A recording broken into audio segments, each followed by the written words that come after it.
பார்த்தால் அனைவரையும் மயக்கக்கூடிய என் மனதிற்கு பிடித்த மிதுன ராசிக்காரர்களே, மிதுன ராசிக்காரர்களுக்கு எப்படி இருக்க போகுது இந்த 2026வது வருடம் ஆரம்பிக்கும் போதே அப்படின்னா, வாவ்! எனக்கும் இந்த நியூ இயர்ல நான் அத பண்ணிடணும், இத பண்ணிடணும். இந்த சூரியவம்சம் படம் மாரி ஒரு பாட்டுலயே நான் வந்து கோடீஸ்வரன் ஆயிடும் அப்படின்ற மாரி உள்ளுக்குள்ள 31ஆம் தேதி நைட்டே செக்லிஸ்ட்லாம் போட்டு வச்சு 1ஆம் தேதி காலைல டிக்கு போடக்கூடிய ஆட்கள் யாருன்னா, எனக்கு தெரிஞ்சு இந்த தடவ மிதுன ராசிக்காரங்க தான். அந்த அளவுக்கு ஒரு மாரி ஹாப்பி நியூ இயரை யார் வரவேற்கிறாங்களோ இல்லையோ மிதுன ராசிக்காரர்கள் வெரி ஈகரா வரவேற்கிறதுக்கு வெயிட் பண்ணிட்டு இருக்காங்க. எஸ். பிறக்கக்கூடிய புத்தாண்டு உங்களுக்கு எல்லா விதமான நல்லதையும் வளனையும் கொண்டு வந்து அப்படியே அள்ளி கொடுக்குற அளவுக்கு ஷவரா தூவட்டும். கண்டிப்பா நடக்கும். அதுல எந்த மாற்று கருத்தும் இல்லை. பட் ஸ்டில் தலைக்கு மேல் இருக்கக்கூடிய குரு வக்கரமாகி இருக்கிறார். குரு வக்கரமானா என்ன, ரைட்டா தப்பா அப்படின்னா, குரு தான் நான் ஜாதகரா எடுப்பேன் இல்லையா, நிறைய தடவை சொல்லியிருக்கேன். குரு வக்கரம் ஆகும்போது ஏற்கனவே நம்ம வந்து அதுவா இதுவா அதுவா இதுவான்னு இருப்போம். ஏன்னா நம்மளோட தன்மையே அப்படித்தான். இந்த தடவை வந்து குரு வேற ஆயிட்டு இன்னும் கொஞ்சம் இதுவா அதுவா இதுவா அதுவான்ற மாதிரி கொஞ்சம் டைலமா ஸ்டேட்டுக்குள்ள கொண்டு போய் விடுவார் இந்த ஒரு மாதம். நிறைய பேருக்கு ஆரம்பிக்கும் போது இந்த தடவை எப்படி இருக்கும்னா, பொருளாதாரத்தை குறித்த யோசனை மட்டும்தான் இருக்கும். வேற எதுவுமே இருக்காது. இந்த வருஷம் நான் எப்படி காசுல ஜெயிக்கிறது, இந்த வருஷம் எப்படி கல்லாப்பட்டியை ஃபில் பண்றது, இந்த வருஷம் எப்படி வந்து நான் கடன் அடைக்கிறது, இது மட்டும்தான். அது எல்லா ராசிக்காரர்களுக்கும் இருக்குமான்றதை தாண்டி மிதுன ராசிக்காரர்களுக்கு மைண்ட் ஃபுல்லா இந்த தாட் மட்டும் தான் ஓடிக்கிட்டே இருக்கும். ஸோ ஏன்னா ஆரம்பிக்கும் போதே 7ஆம் இடம் என்று சொல்லக்கூடிய இடத்துல இத்தனை கிரகங்களுடைய சேர்க்கை. நம்ம கிட்ட ஒரே ஒரு குரு தான் இருக்காரு, அவரும் பாவம் வக்கரமா இருக்காரு. 7ஆம் இடத்துல 4 இருக்கு. ஸோ அவங்க பெருசா கை இருக்கு, நம்ம கை கம்மியா இருக்கு. அதனால மிதுன ராசிக்காரங்களை பொறுத்த வரைக்கும் இந்த தடவை நீங்க என்னதான் உழைச்சாலும் அதெல்லாம் அடுத்தவர்களுக்கே போய் சேருமே தவிர, நம்ம கிட்ட இருக்கிற குருவும் கொஞ்சம் ஒழுங்கா இல்லைன்றனால பிப்ரவரி மாசம் வரைக்கும் கொஞ்சம் அமைதியா இருப்போம். ஓகே. ஏன்னா என்ன இருந்தாலும் சரி, நீங்க கீழ என்ன போட்டாலும் சரி, ஒரே ஒரு விஷயம், இந்த தடவை உங்களுக்குன்னே அட்வைஸ் பண்றதுக்கு ஆள்கள் வந்து சேருவாங்க. நீங்க அட்வைஸ் பண்ணலான்ற மாரி போய் உட்கார்ந்தீங்கனாலும், அவங்க உங்களுக்கு அட்வைஸ் பண்ணி அனுப்பிச்சிருவாங்க. ஏன்னா எய்த்தாப்ல 4 கிரகம் அதிகமா இருக்கு. ஓகே. அதனால நெறைய வந்து அறிவுரைகள் மூலமாக கொஞ்சம் அப்படியே இந்த தடவை சில விஷயங்களை முடிவெடுக்க முடியாமல் யோசனை வரக்கூடிய காலகட்டம். சுத்த தமிழ்ல அப்படி சொல்லிடலாம். அப்பதான் வந்து கொஞ்சம் பெருசா வந்து எஃபெக்டா இருக்காது. ஓகே. அதனால நிறைய பேர் இந்த தடவை வந்து அட்வைஸ் பண்ணுவாங்க. அட்வைஸை கேட்க வேண்டிய காலகட்டமா தான் இருக்கு. பெரிய காட்டன் பஞ்சை வாங்கி காதுல வச்சுக்கோங்க. சரியா? அப்புறம் வந்து நீங்க ஒன்றும் சொல்லலைன்னு சொல்லிட்டு என்ன கமெண்ட்ல போடக்கூடாது. இந்த தடவை நிறைய பேர் உங்களுக்குன்னு அட்வைஸ் பண்ண வருவாங்க. அதை பண்ணலாம், இதை பண்ணலான்ற மாதிரி அட்வைஸ் இல்லையா, நீங்களா யூடியூபை திறந்து வச்சு இருக்கிற எல்லா யூடியூபரோட அட்வைஸையும் கேட்டு நம்ம வாழ்க்கையை எப்படி, நான் தான் சொல்லிட்டேனே, சூரியவம்சம் படம் மாதிரி ஒரு பாட்டில் எப்படி பெரிய ஆள் ஆகுதுன்ற மாதிரி இந்த தடவை அப்படி மோட்டிவேஷன் சாங்கா கேட்டு உட்கார்ந்து இருக்கக்கூடிய ஆட்கள் யாரா இருப்பீங்கன்னா, எனக்கு தெரிஞ்சு இந்த தடவை மிதுன ராசிக்காரங்க தான். அந்த அளவுக்கு வாங்கின அடி அப்படி என்ன பண்றது. அதனால இந்த தடவை கொஞ்சம் அப்படியே இந்த தடவையாவது நம்மளுக்கு வந்து சரியாயிடாதான்ற மாதிரி யோசிக்கக்கூடிய மிதுன ராசிக்காரர்கள் கண்டிப்பாக பிப்ரவரி மாதத்துக்கு அப்புறம் இமாலய வெற்றி. அது சாதாரண வெற்றியெல்லாம் கிடையாது. இருக்கிறதுல இந்த 12 ராசியில யாரு கொஞ்சம் ஓகே சூப்பரா இருக்கு இந்த வருஷம் சொல்றதுல நான் மிதுனம் நிறைய பாயிண்ட் கொடுப்பேன். அந்த அளவுக்கு சூப்பரா இருக்கக்கூடிய மிதுன ராசிக்காரர்களுக்கு இந்த ஆரம்பிக்கக்கூடிய இந்த காலகட்டம் அப்படின்றது ஒரு சின்ன 7ஆம் இடத்துல இத்தனை இடம் இருக்கனால கொஞ்சம் உங்களுக்கும் உங்க கணவருக்கும் ஒரு சின்ன சண்டை வேணாம். ஒரு ஊடல் வரும்னு சொல்லலாமா? ஆமா. கொஞ்சம் 15 நாட்கள் ஊடலும், அடுத்த 15 நாட்கள் கூடலுமாக சில விஷயங்கள் வந்து நகரப்போகுது. ஏன்னா அதுக்கப்புறம் 8ஆம் இடத்திற்கு வேற ராசிநாதன் போக போறார். 8ஆம் இடத்துக்கு ராசிநாதன் போறது சரியா தப்புன்ற மாதிரி நிறைய இன்சூரன்ஸ் வந்து இந்த தடவை போடுவீங்க. திடீர்னு இன்சூரன்ஸ் போடுவீங்க. ஹெல்த் இன்சூரன்ஸ் மேல திடீர்னு ஒரு அக்கறை வரும். ஹெல்த் இன்சூரன்ஸ் போடுவீங்க. உங்க வண்டிக்கோ, உங்க காருக்கோ, உங்க 2 வீலருக்கோ இன்சூரன்ஸ் வந்து முடிஞ்சிருச்சு, திரும்ப பண்ணுங்க, ரினிவல் பண்ணுங்கன்ற மாதிரி சில விஷயத்தை ரினிவல் பண்ணுவீங்க. இதுவரைக்கும் நிறைய டாக்குமெண்ட்டை வந்து விட்டிருந்த விஷயங்கள் எல்லாம் இந்த தடவை எடுத்து சரி பார்ப்பீங்க. இருக்கிற டாக்குமெண்ட் எல்லாம் வந்து இந்த தடவை கிளியரிங் சேல் தான் நடக்க போகுது. அது வெளியில இருந்தாலும் கிளியரிங் சேல் உங்களுக்கு கிடைக்க போகுது, வீட்டில் இருந்தாலும் கிளியரிங் சேல் உங்களுக்கு வந்து கிடைக்க போகுது. ஸோ வாட் எவர் இட்ஸ் இந்த தடவை நிறைய டிஸ்கவுண்ட்ல ஏதாவது கிடைக்குமா அப்படின்ற மாதிரி ஷாப்பிங் மூடெல்லாம் எட்டி பார்க்கும். அதன் மூலமாக சில விரயங்கள் வந்து சேரலாம். Okay done. அதே மாதிரி இதுவரைக்கும் இல்லாத அளவுக்கு வீட்டில் இருக்கிற விஷயத்தெல்லாம் கிளியர் பண்ணுவீங்க.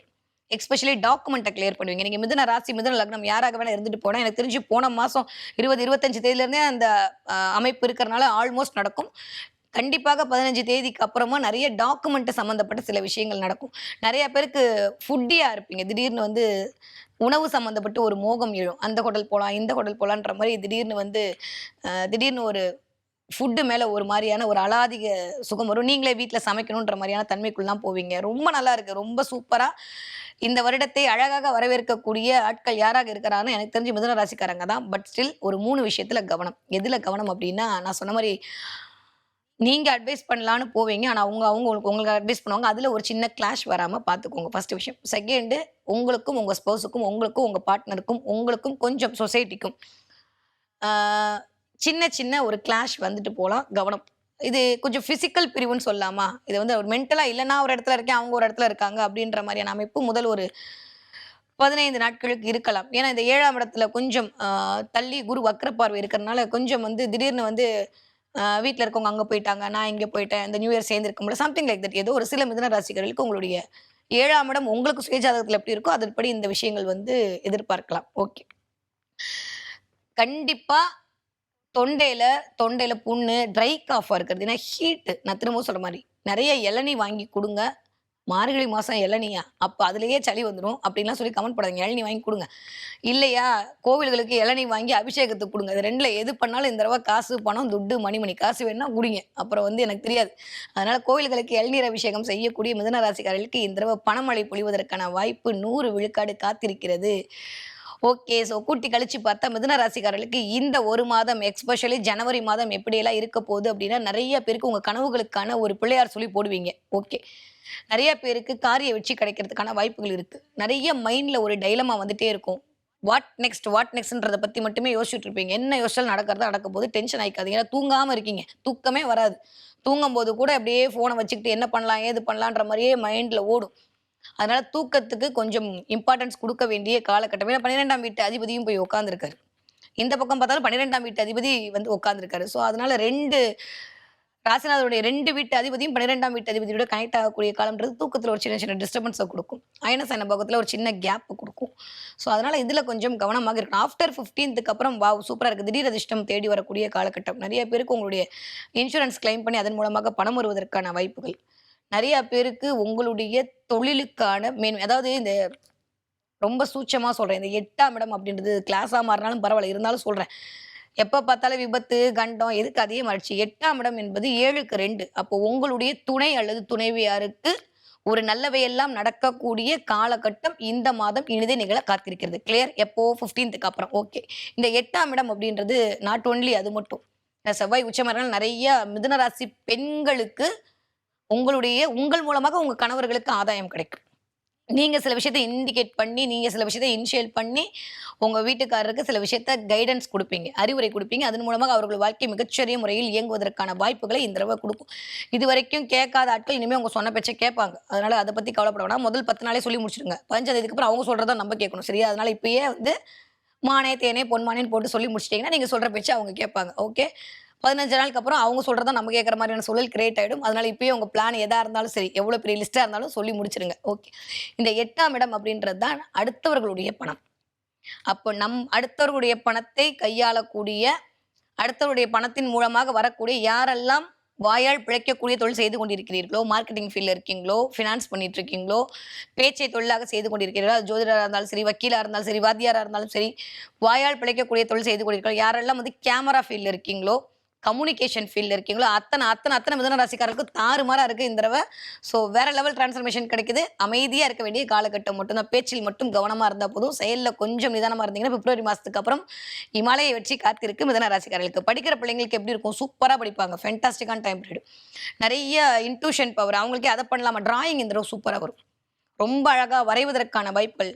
பிராக்டிகல் நோட்லாம் பார்த்தீங்கன்னா, இந்த தடவ மிதுன ராசிக்கார பிள்ளைங்களுடைய எடுத்து கண்ல ஒத்திக்கலாம். அந்த அளவுக்கு டிராயிங் வந்து இந்த தடவ சூப்பரா வரும். சூப்பரா படிக்கிறதுக்கான வாய்ப்பெல்லாம் இருக்கு. 20 வயதிலிருந்து 40 வயது இருக்கக்கூடிய மிதுன ராசிக்காரர்களுக்கு இந்த தடவ கண்டிப்பாக திருமணத்திற்கான வாய்ப்பு வரும். பொண்ணு பார்த்துட்டு இருக்கேன், பையன் பார்த்துட்டு இருக்கேன், வாட் எவர் இட் இஸ் ஏதோ அப்படின்னா, இந்த தடவ தை மாசத்துக்கு அப்புறம் அது கூடி வரும். ஜனவரிலேயே பார்த்துட்டு தைக்கு அப்புறம் ஆல்மோஸ்ட் ஃபிக்ஸ் ஆறதுக்கான அமைப்பெல்லாம் இருக்கு. குழந்தை பிறப்பு ரொம்ப அதிகரிக்கிறதுக்கான வாய்ப்பு. நெறைய ஆண் குழந்தை பிறக்கும். செவ்வாயுடைய ஆளுமை ரொம்ப அருமையா இருக்கனால மிதுன ராசிக்கார அ எதிர்பார்த்துட்டு இருக்கீங்க குழந்தை பிறப்புக்குன்னா, இந்த தடவ ஆண் குழந்தை பிறப்பதற்கான வாய்ப்பெல்லாம் ரொம்ப நல்லா இருக்கு. கம்யூனிகேஷன் ஸ்கில் சூப்பரா இருக்கும். நீங்களா உங்கள போட்டு தேவையில்லாம கெடுத்துக்காத இருக்க வரைக்கும் மத்தபடி எல்லாமே நல்லது. 40 வயதிலிருந்து 60 வயது இருக்கக்கூடிய மிதுன ராசிக்காரர்களுக்கு வாழ்வியலை குடுத்த ஒரு ஒரு தாட் ப்ராசஸ் சொல்லலாம். என்ன பண்ண போறது? என் வாழ்க்கை எதத்தான் நோக்கி பயணப்படுதுன்ற மாரி நெறைய சில விஷயங்கள பார்த்து நீங்களா கொஞ்சம் நோட்ஸ்லாம் எடுத்து வைப்பீங்க. நல்லதுதான். எப்படியாவது டைம் பாஸ் ஆகணும்ல. சரி பார்ப்போம். என்னதான் பண்ணாலும் நடக்கிறது தான் நடக்க போகுது. இருந்தாலும் இதையும் சேர்த்து உங்களை கிரகம் இயக்கும். பேச்சில் கவனம் தேவை. அடுத்தவங்களுக்கு அட்வைஸ் பண்றேன்னு சொல்லிட்டு நீங்க ஏதாவது சில விஷயம் பண்ணிக்க வேணாம். யாராவது அட்வைஸ் பண்ணா கேட்டு அமைதியா போயிடுங்க. அந்த இடத்துல டென்ஷன் ஆயிக்க வேணாம். Okay clear. 60 வயது தாண்டிய மிதுன ராசிக்காரர்களுக்கு இந்த தடவ பயங்கரமா நினைவுகளால் சூழப் போறீங்க. அந்த நினைவு, தாட் ப்ராசஸ் இதெல்லாம் 4ஆம் இடத்தை இண்டிகேட் பண்ணும். சரியா? ஸோ இந்த தசாபுத்தி நடக்கக்கூடிய அந்த தசாநாதன் எந்த இடத்துல இருக்கான்றது சில நிறைய பேர் கொஞ்சம் அப்படியே நினைவுகளால் சொல்வீர்கள். இதுவரைக்கும் இல்லாத அளவுக்கு எங்கேயாவது கல்யாணத்துக்கு போயிட்டு, எங்கேயாவது காட்சிக்கு போயிட்டு உங்களுடைய பழைய ஃபோட்டோலாம் எடுத்து பார்க்கறது, உங்களுடைய பழைய ஃப்ரெண்ட்ஸோட இருக்கிற ஃபோட்டோ எடுத்து பார்க்கறதுன்ற மாரி இந்த மிதுன ராசிக்காரர்கள் கொஞ்சம் நட்பு வட்டத்தோடையும் கொஞ்சம் அப்படியே புலங்காயுதம் அடைவீர்கள். ரொம்ப பூரிச்சு இருக்கக்கூடிய அமைப்பெல்லாம் இந்த மாதம் இனிதே மலர காத்திருக்கிறது. மத்தபடி எல்லாம் சூப்பர். ஒரே ஒரு விஷயம் கமிட்மெண்ட்லயும் பேசுற வார்த்தையிலயும் மட்டும் கவனமா இருந்துக்கோங்க. எது பண்றதா இருந்தாலும் பிப்ரவரி மாசத்துக்கு அப்புறம் பண்ணிக்கலாம். அது உங்களை நல்லதாக வழிகாட்டும். அதுக்கு முன்னாடி பண்ணீங்கன்னா ஏதாவது ஒரு ஆப்பு கன்ஃபார்ம். அதனால பிப்ரவரி மாசத்துக்கு அப்புறம் சில விஷயத்த சைன் போடுறதெல்லாம் பிப்ரவரி மாசத்துக்கு அப்புறம் வச்சுக்கோங்க. அது மட்டும் தான் இந்த மாசம் நான் சொல்லக்கூடிய ஒரே ஒரு வழிகாட்டுதல். ஓகே. மிதுன ராசிக்காரர்களுக்கு என்ன தெய்வத்தை வழிபாடு செய்யலாம்? ஸ்ரீமன் நாராயண வழிபாடு. அது நின்ற கோலம், அமர்ந்த கோலம், படுத்த கோலம், எந்த கோலத்துல இருந்தாலும் சரி. நாராயண வழிபாடு உங்களுக்கு மிகப்பெரிய ஏற்றத்தையும் மாற்றத்தையும் கொண்டு வந்து தரும். புதன்கிழமை அன்னைக்கு துளசி சாட்சி வழிபாடு செய்யக்கூடிய மிதுன ராசிக்காரர்களுக்கு மிகப்பெரிய ராஜயோகம் இனிதே மலர காத்திருக்கிறது. ஓகே. மிதுன ராசிக்காரங்க இந்த தடவை என்ன பார்ப்பீங்க? மிதுன ராசிக்காரங்க இந்த தடவை முயல் பார்ப்பீங்க. முயலா? என்ன மேடம் புதுசா சொல்றீங்க? நான் வேற ஏதோ எதிர்பார்த்தேனே அப்படின்னா, முயல் பார்ப்பீங்க. முயல் பார்த்தீங்கன்னா எனக்கு கமெண்ட்ல சொல்லுங்க. ஓகேவா? முயல் பார்க்கறது, யாராவது முயல எடுத்துட்டு போறது, இல்ல ராபிட் அப்படின்ற வார்த்தை உங்க கண்ல படுறது, ராபிட்ன்ற பேச்ச நீங்க சொல்றது, அதுக்கு ட்ரெஷ் போடுறது, திடீர்னு ஏதாவது வந்து ராபிட் சம்பந்தமா, முயல் சம்பந்தமா ஏதோ ஒரு விஷயம் வருதுன்ற மாரி இந்த தடவ முயல் பார்ப்பீங்க. முயல் பார்க்கிறீர்கள் என்றால், முயல் எல்லாம் சந்திரனின் காரகத்துவம். சந்திரன் தான் பொருளாதாரத்த குடுக்கக்கூடியவன். சரியா? அதனால முயல் பார்த்தீர்கள் என்றால், முயல் எப்படி வேகமா ஓடி, ஓடி ஒரு இடத்துல நிக்காம ஓடப்போதோ, அதே மாரி உங்களுடைய வாழ்க்கையும் வேகமா ஓடுறதுக்காக ரெடி ஆயிடுச்சு. நீங்க எத பத்தியும் கவலைப்படாத சொல்லக்கூடிய சமிக்கைகளாக இந்த தடவ முயல் பார்க்கக்கூடிய தன்மை மிதுன ராசிக்காரர்களுக்கு இனிதே மலர காத்திருக்கிறது.